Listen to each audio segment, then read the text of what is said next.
Top of the morning to you, trucking fam. How's everybody doing this fine morning? Just pulling out of here in Brunswick, Georgia, out of the TA. Got my coffee, so I'm ready to roll. I got a load I got to go pick up in Bloomingdale, Georgia. Excuse me, brain fart. Almost forgot where I'm going. Oh man, oh man. Gotta wait for that coffee to set in. You gotta get that caffeine, you know what I mean? But hey, how do you like the new camera angle? I figured I'd try something new this time and do a bit of a GoPro shooting. Have a point of view type of thing. Let me know what you guys think in the comments, guys. But hey, so I'm starting off my day today, and I wanted to cover a subject on the ugly side of trucking. Well, to be specific, the ugly side of being an owner-op as opposed to a regular truck driver.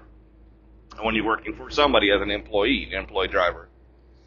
You know, guys, there's a lot of benefits. Of course, I'm not going to sit there and sugarcoat it. You know, yeah, there's a lot of benefits there is into getting your own truck and becoming your own owner-operator, like me, on my own authority. And a few of those benefits, it could be, outweigh a lot more. It really depends how much you really find them to be worth it for you. Some of them being, well, the fact that you own your own equipment, and nobody's going to take care of your truck the same way you do. How many times I've heard employed drivers, carrier drivers, that they are getting into a truck that's after somebody and it's been beaten up. You hear stories about the previous owner had a bunch of cats in it and the upholstery's damaged or the seats are damaged or what have you. All sorts of stories. And, well, when you get your own truck, new or used, nobody's really going to take care of it just as much as you do. It even comes down to the maintenance aspect, guys. Again, nobody's going to take care of just as much as you do, as well as you do, is what I mean. Where, as an owner of that truck, of that equipment, when your oil has been changed, it has been meticulously taken care of. I would hope so. You guys are doing that. It is your bread and butter, after all, and it really should be kept to a T. But going aside from that, owning your own equipment, it's also the simple fact that you don't have to answer to anybody.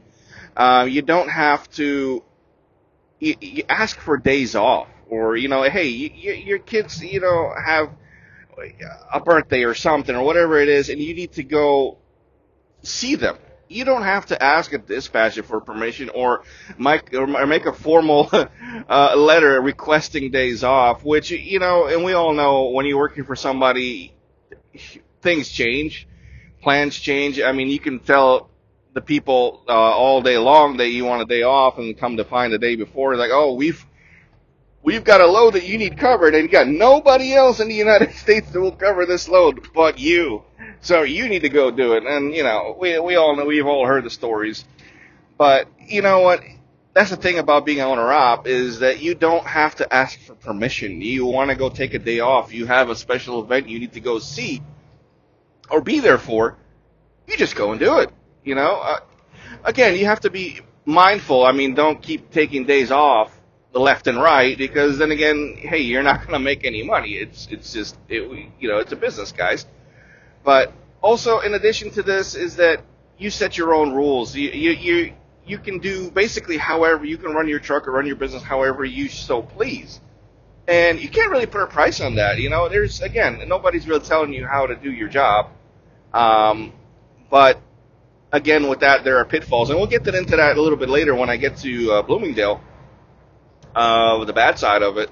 But, I mean, with the obvious aspect, simple thing is that, hey, with an owner-op job, it comes with it more work, but there is plenty more money to be made. Even today, in today's economy in 2022, it's a struggle. Don't get me wrong. We're all in the same boat, and it's hard. And if anybody tells you otherwise, they're lying to you. Everybody's struggling right now, to some extent or another. And the trucking industry right now is is in survival mode, is in limp mode. So, but you got to do your due diligence to make it through it. So, yeah. So, yeah, I'm going to keep going down this road, guys, and I'm going to continue the subject on the ugly side of being an owner op when I get to Bloomingdale, and we'll have a chat on that. I'll see you guys there.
What's that? Yeah, 114?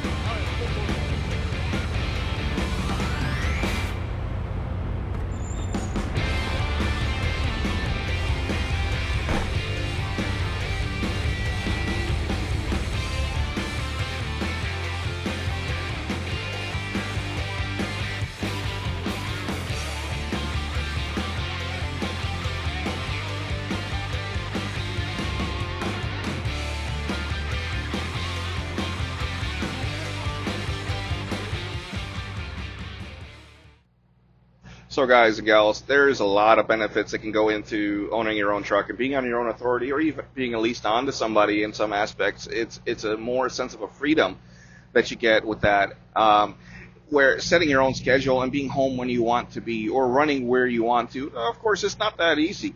You know, there's a lot more that goes into that. You can't just kind of say, "Hey, I want to go to California today. Let's go to California." Well, you know, that might not be beneficial in a business mindset or a financial aspect. But there is a lot of freedom that goes into that, and there's a lot of benefits that go into that. But there's also a trade-off, guys, where it comes into, the things that you need to realize is that it's a lot more work and a lot more involved in being an owner-operator than just simply driving, across the country. It's more an aspect of being a businessman. That's where it all starts. In order to buy a truck or being, your own MC or your own carrier, you have to start a first an LLC business or a sole proprietorship or an incorporated business. It all starts there, and that's where you need to start your mindset, is that being a businessman first before being a truck driver. And with that aspect, you also need to be good with managing your money, because let's face it, guys, the trucking industry, I mean, if you're trying to get into it, being an owner operator to be a millionaire, I hate to say it to you guys, but you're in the wrong business. I suggest you look elsewhere to become a millionaire, because in trucking, it's about pinching pennies, and doesn't matter what you haul or where you go. It's all about money management, guys, and putting money aside for that eventuality that something is going to happen to your truck. And it's not if your truck is going to fail. It's when. And you have to be prepared for that. Money needs to always be put aside first. Managing your money, whether it be that or other aspects of the business, you have to have money aside and be managing your finances appropriately. Now, when it comes into, of course, owning your own truck, and the thing is, when you talk about the subject of things happening or things breaking, I'm a firm believer, guys, and if you see my other videos, that working on your own truck and be able to repair your own equipment is vital because, again, pinching pennies, I mean, if you can save $1 on going to a mechanic for something that you've learned to do yourself, even simple things like, doing an oil change or, doing a grease job or a PM service or whatever it is. Listen, all of that costs money. Labor costs money, and, why are you throwing money out the door? You have to learn some basic mechanical skills when becoming an owner-operator. So it's not just being a businessman. It's not just being a truck driver. It's also being a mechanic. So that's a vital card to play that you have in owning your own truck and being on your own authority. And going aside from that, again, it's going back into the amount of paperwork that's involved. You have to be prepared that it's going to be a lot of work, that's outside of trucking. It's a lot of back office stuff. It's a lot of dispatch service. You're dispatching yourself. I dispatch myself. I'm a one-man show, and I've got nobody else to back me up, so with dispatching loads or figuring out where the loads are, where the hot markets are at a certain point in time. So I've got to do my research, and I do research pretty much daily on where the hot markets. You've got to stay on top of that if you want to be profitable, and especially in today's market. But paperwork, it's being compliant with the FMCSA, Federal Motor Carrier Safety Administration. You got to be on top of everything, because in case they ever want to, hey, check your paperwork, you've got everything lined up, all your ducks in a row, and you don't have a mess. Because the more of a mess you have, and the more things that are missing, the more they're going to dig into why. You don't want to be, you don't want to have things, disorganized in that aspect.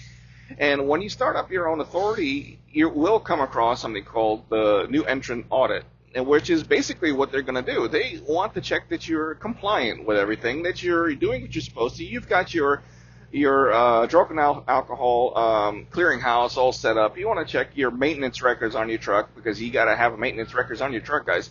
Everything that you do to a truck or to a trailer or whatever you own, it's got to be jotted down on a piece of paper. Your mileage, what has been done, when, and everything, all the details and aspects of that. It's got to be on paper too, and it's got to be put away in a folder. Things like that, make sure your registration's up to date, your fuel tax agreements are up to date, your 2290s, all of this stuff. There's a lot of stuff that involves, unfortunately, like everything else with the feds, they want their cut. And, that's just the part of the name of the game, really. It is what it is. Everybody wants their cut. So again, be mindful with your money, guys. But being compliant as well is making sure that, again, that you're all legal, that you're not missing anything, because DOT will eventually catch up to you. You will stop at that weigh station, and you might have your inspection done. Hey, if you're missing something, or something's not done right, or you forgot to do something, it's, again, money out of your pocket, and it's a hit on your CSA score and your MC. So it's being on top of everything. It's just not simply driving, getting in a wheel, getting out of bed in the morning, getting your coffee and hitting the road. It ain't that easy. There's a lot involved into that. And also, what I would say is, you have to be good with negotiating skills. You have to be good, because in the trucking industry, it's about really who you know. It's about developing relationships, because you can go off of, the brokers and the low boards all you want, but again, it's really developing a trust. And I fully understand that, because if a broker or a customer can see that you're reliable, you're on time every time, your equipment is taken care of, they know that, such and such business and such driver is a reliable company, and they're always going to be there when you need it. So they're more inclined, they're more likely to help you out. Businesses help each other out in that aspect. So you also need to develop, relationships, and that doesn't come, overnight. It does develop over time. I can say truthfully that the people that I've developed relationships with, it's a year, several year process. It's, some come and some go, and you can never have just one.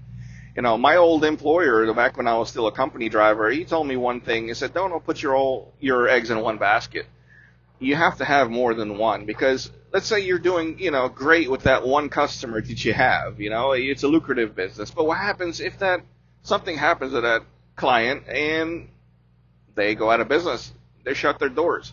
Well, guess what? You're out a good client too. So you need to develop more and more, and the marketing skills on that aspect, it must be on par too. You have to do marketing as well. We're running a business, guys, and you got to do marketing.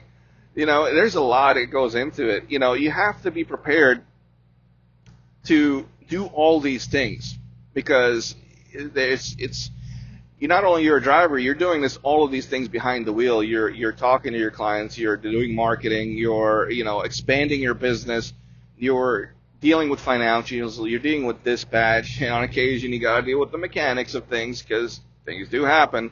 Doesn't matter what you drive, doesn't matter how new it is, things will happen. You could drive off a dealership lot, and as soon as you leave that gate, something's going to happen. You might have that warranty, but there's another battle you got to deal with as well. It's all on you guys. All of this stuff you need to be well aware of when getting into becoming an owner-operator on your own authority, or even leasing on. Some aspects do fall on you. It really depends on who you lease on with.